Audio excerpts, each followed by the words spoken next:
What is up, my fellow Chiebits? Today, I'm here to bring all of you another weekly anime review of Mayo, aka The Lost Village. So, episode 4 is here, and I'm going to go on a limb here and say this is probably one of the best episodes of the anime series yet. This episode kind of brings up the supernatural tag, and this is what I've been waiting for, because I've been waiting for things to spice up, like crank up to where characters are going to start dying left and right, and also we get to see the plot really starting to move on. And even though that really kind of happened in this episode, it still was somewhat of a slow episode, which I'm not going to really focus on that because I've talked about that in the past, like, couple episodes. So, focusing on the main point of this episode, let's talk about the supernatural tag.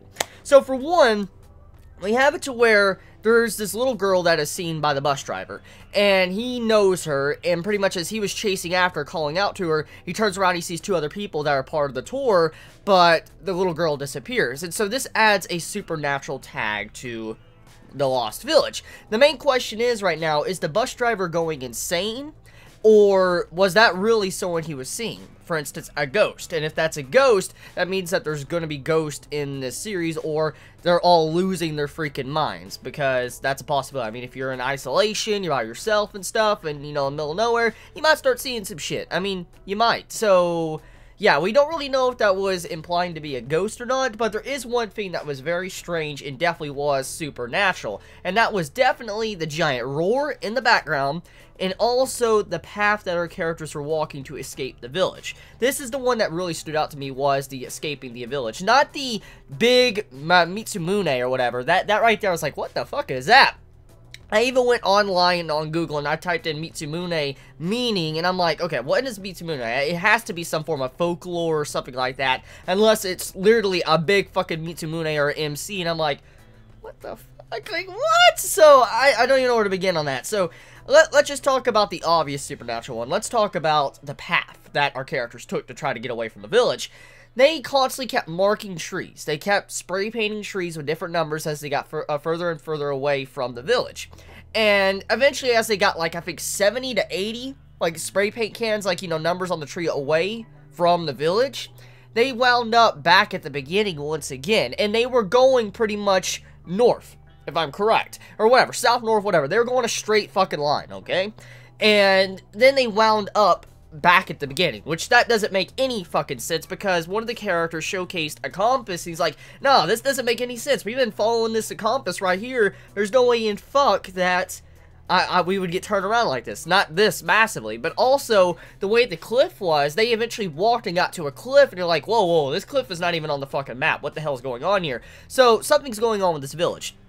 For instance, this village, since it is necessarily the Lost Village, you can only enter probably the village a certain way. You most likely can only leave the village in a certain way. Either A, death, or B, through the tunnel, the railroad tunnel thing. That's what I'm assuming, because I think the cover picture, I could be wrong. I could be wrong. Please forgive me if I am.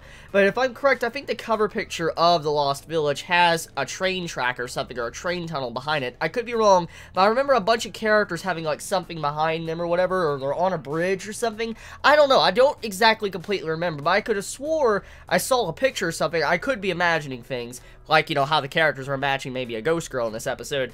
But regardless, though, I'm willing to bet that the only way to leave the village is either death or through that tunnel.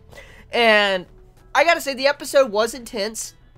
It built upon that atmosphere it's been building on for the past couple episodes, and I feel like the way it handled this episode, it was really good. It kept us in the unknown throughout the episode, because we don't know exactly what is following these characters. We don't know what's causing that roar. We don't know what this big Mitsumune is. Now, like I said, I'm willing to bet there's probably some form of folklore or something behind a Mitsumune, unless, like I said, she saw a giant freaking person, and I'm like, what? Like, what?